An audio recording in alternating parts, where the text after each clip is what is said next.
नमस्कार, बात तो सुबह की देख रहे हैं आप। मैं हूं आपके साथ पूजा। दिल्ली के शाहदरा में एक ऐतिहासिक गुरुद्वारे को मस्जिद बताकर कब्जाने की कोशिश हो या वक्फ बोर्ड द्वारा पूरे देश की संपत्तियों को अपना बताने की कोशिश, वक्फ बोर्ड आज सवालों के घेरे में है।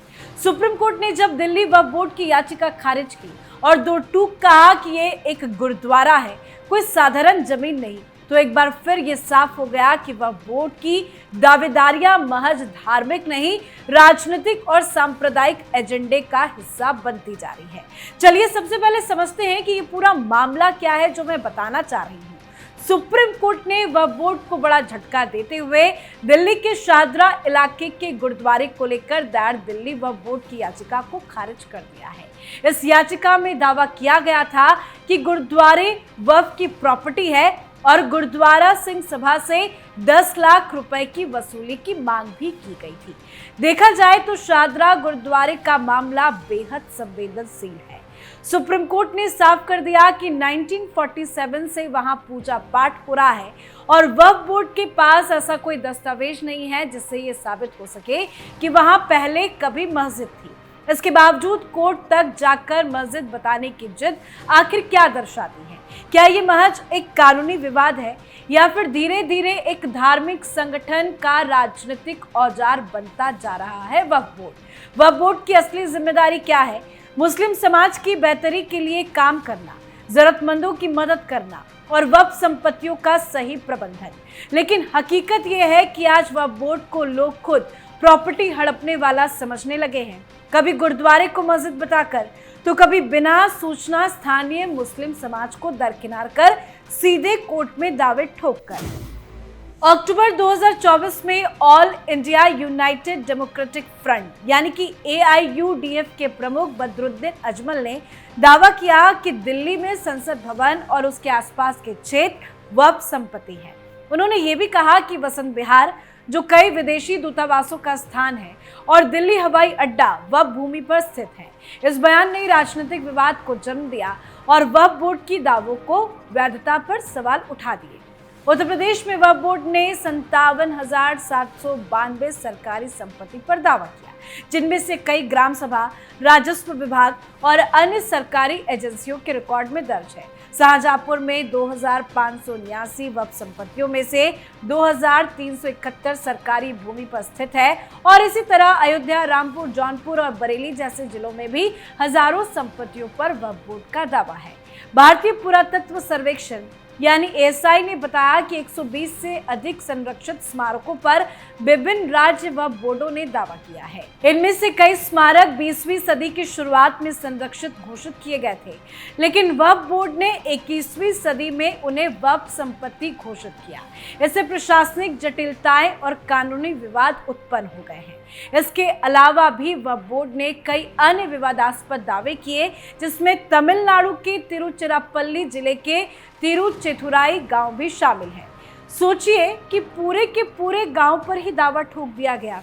इस गांव में 1500 साल पुराना सुंदरेश्वर मंदिर स्थित है, उसे भी वक्फ बोर्ड ने नहीं छोड़ा और तमिलनाडु वक्फ बोर्ड ने वक्फ संपत्ति घोषित किया, जिससे स्थानीय निवासियों में गुस्सा भी देखने को मिला। केरल के मुनम्बम क्षेत्र में वक्फ बोर्ड ने 600 से ज्यादा परिवारों की पैतृक संपत्तियों को वक्फ भूमि घोषित किया, जिससे कानूनी विवाद उत्पन्न हो गया। तो ये तो गिने चुने मामले हैं। वक्फ बोर्ड की तानाशाही इस कदर बढ़ गई है कि अब वक्फ बोर्ड को लेकर मुस्लिम समाज के भीतर ही भारी विरोध हो रहा है। तो जब मुस्लिम समाज ही बोर्ड का विरोध कर रहा है तो फिर सवाल उठता है कि आखिर वक्फ बोर्ड किसके लिए काम कर रहा है? अगर मुस्लिम समाज का एक बड़ा हिस्सा खुद वक्फ की कार्यशैली से नाराज है तो फिर वक्फ बोर्ड किसके इशारे पर चल रहा है? क्या ये संस्था अब मुस्लिम हितों की रक्षा नहीं बल्कि उनकी बदनामी का कारण बनती जा रही है? जब एक धार्मिक बोर्ड दूसरे धर्मों के स्थलों पर कब्जे की नीयत से कोर्ट में जाता है तो ये केवल कानूनी मामला नहीं होता, ये पूरे देश की धार्मिक सहिष्णुता पर हमला होता है। ये भारत की गंगा जमुनी तहजीब को ठेस पहुंचाता है। शाहदरा गुरुद्वारे की तरह की घटनाएं न सिर्फ सिख समाज को आहत करती है बल्कि ये संदेश देती है कि वक्फ बोर्ड अब अपनी सीमाएं भूल चुका है। सरकार को भी अब ये तय करना होगा कि वक्फ जैसी संस्थानें क्या वाकई अल्पसंख्यकों की सेवा में लगी है या खुद विवाद और सांप्रदायिक तनाव का कारण बन चुकी है। धार्मिक स्थलों को कानूनी खेल का हिस्सा बनाना कहीं से भी जायज नहीं है। सुप्रीम कोर्ट का फैसला और उसकी टिप्पणी एक चेतावनी है कि धर्म की आड़ में कब्जा संस्कृति बर्दाश्त नहीं की जाएगी। मुस्लिम समुदाय को भी वक्फ बोर्ड की हरकतों पर चुप नहीं रहना चाहिए। अगर आज सिखों के गुरुद्वारे पर दावा है तो कल किसी कब्रिस्तान या मदरसे को लेकर भी सवाल उठ सकते हैं। वक्फ बोर्ड की गलतियों की सजा पूरे समाज को भुगतनी पड़ती है। भारत की न्यायपालिका ने एक बार फिर साफ कर दिया है कि आस्था कोई दस्तावेजी लड़ाई नहीं है और धार्मिक स्थलों से राजनीति नहीं की जा सकती। होना तो ये चाहिए कि वक्फ बोर्ड मुस्लिम समाज की असल जरूरतों की तरफ ध्यान दे, ना कि नए नए कानूनों के जरिए वक्फ का साम्राज्य खड़ा करने में लग जाए। तो ये तो रही गुरुद्वारे पर खराब नीयत की बात, लेकिन दूसरी तरफ अगर वक्फ से संबंधित एक और मामले की बात करें तो यहाँ भी कुछ नया पकाने की कोशिश हो रही है जो गले नहीं उतर रही। मामला है वक्फ उम्मीद पोर्टल का। केंद्र सरकार का वक्फ उम्मीद पोर्टल फिलहाल कटघरे में है। All India Muslim personal law board ने इस कदम को गैरकानूनी और न्यायालय की अवमानना बताया है, लेकिन क्या सचमुच ये कानून मुस्लिम समाज के खिलाफ है या फिर जिनके निजी हित इससे प्रभावित हो रहे हैं वहीं इसका विरोध कर रहे हैं? आखिर कौन है वो लोग जिन्हें इस कानून से तकलीफ है और आखिर क्यों? ये तो दुनिया जानती है कि वक्फ एक्ट 2025 का उद्देश्य वक्फ संपत्तियों की पारदर्शिता बढ़ाना और उन्हें बेहतर प्रबंधन देना है। ये कानून ये तय करता है कि जो जमीनें वक्फ के नाम पर दर्ज है उनका सही तरीके से रिकॉर्ड और मॉनिटरिंग हो ताकि उनकी सुरक्षा हो सके और इनका दुरुपयोग ना हो।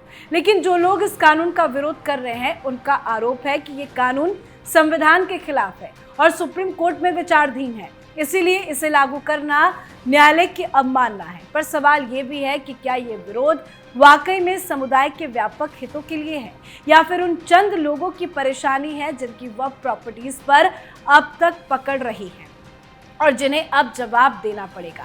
चलिए पहले समझते हैं कि आखिर वक्फ उम्मीद पोर्टल है क्या। 6 जून यानी कि आज से केंद्र सरकार वक्फ उम्मीद पोर्टल शुरू करने जा रही है। इसका उद्देश्य देश भर की वक्फ संपत्तियों को एक जगह पंजीकृत कराना और उनके प्रबंधन में पारदर्शिता लाना है। सरकार ने यह स्पष्ट कर दिया है कि अब सभी वक्फ संपत्तियों का पंजीकरण अनिवार्य होगा। अगर कोई संपत्ति पंजीकृत नहीं है तो उसे विवादित माना जाएगा और उसका मामला वक्फ ट्रिब्यूनल को भेजा जाएगा। हालांकि अगर किसी तकनीकी या अन्य बड़ी समस्या के कारण पंजीकरण में देरी होती है तो 1-2 महीने का अतिरिक्त समय भी दिया जा सकता है। ये पोर्टल वक्फ संपत्तियों की पहचान, निगरानी और प्रबंधन के लिए तैयार किया गया है। संपत्तियों की पहचान के लिए चुनाव आयोग के आंकड़ों का सहारा लिया जाएगा। अब प्रत्येक वक्फ संपत्ति को जियो टैग करना भी अनिवार्य होगा और उसका पूरा विवरण पोर्टल पर उपलब्ध कराना होगा। इसके साथ ही महिलाओं के नाम पर जो संपत्तियां दर्ज है या जिनकी उत्तराधिकारी महिलाएं हैं उन्हें वक्फ संपत्ति घोषित नहीं किया जा सकता है। वक्फ संपत्तियों का पंजीकरण कराने की जिम्मेदारी मुतवल्ली यानी कि संपत्ति के प्रबंधक की होगी और इसके लिए राज्य वक्फ बोर्ड तकनीकी सहायता प्रदान करेगा। सुप्रीम कोर्ट में जब ये मामला उठाया गया तो chief justice B R Gavai ने याचिकाकर्ताओं से कहा कि संसद की तरफ से पारित किसी कानून में संविधान की मान्यता मानी जाती है। जब तक कोई स्पष्ट रूप से असंवैधानिक मामला ना हो तब तक अदालतें हस्तक्षेप नहीं कर सकती। इसके अलावा सुप्रीम कोर्ट ने यह भी स्पष्ट किया कि वक्फ संपत्तियों के अनिवार्य पंजीकरण की आवश्यकता 1923 से ही चली आ रही है। तो सवाल उठता है कि आखिर सरकार के इस कदम से मुसलमान क्यों डरे हुए हैं। सोचने वाली बात है कि भारत में हजारों करोड़ की वक्फ संपत्तियां हैं जिन पर वर्षों से विवाद, अनियमितता और कब्जे की शिकायत आती रहती है। ये कानून और पोर्टल ऐसी संपत्तियों की ट्रैकिंग और निगरानी में मदद कर सकते हैं जिससे ईमानदार संपत्ति प्रबंधन और समुदाय दोनों को लाभ मिलेगा। तो ये तो उनके भले के लिए ही किया जा रहा है, लेकिन जिन लोगों के लिए इन संपत्तियों का गलत तरीके से लाभ उठाना अब आसान नहीं रह जाएगा, उनके लिए पोर्टल का ये प्रावधान उचित नहीं दिख रहा है। शायद यही वजह है कि कुछ संगठनों की तरफ से इसे मुसलमानों के खिलाफ कहकर विरोध किया जा रहा है। तो कुल मिलाकर देखा जाए तो ये विवाद सिर्फ शाहदरा के एक गुरुद्वारे तक सीमित नहीं है और ना ही सिर्फ वक्फ उम्मीद पोर्टल या नए वक्फ कानून तक सीमित है।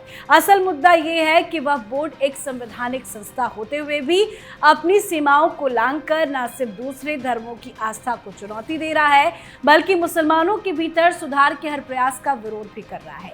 एक तरफ वो ऐतिहासिक गुरुद्वारे और मंदिर पर दावा करता है, तो दूसरी तरफ जब सरकार पारदर्शिता लाने की कोशिश करती है तो उसे भी धर्म पर हमला बताकर गुमराह करता है।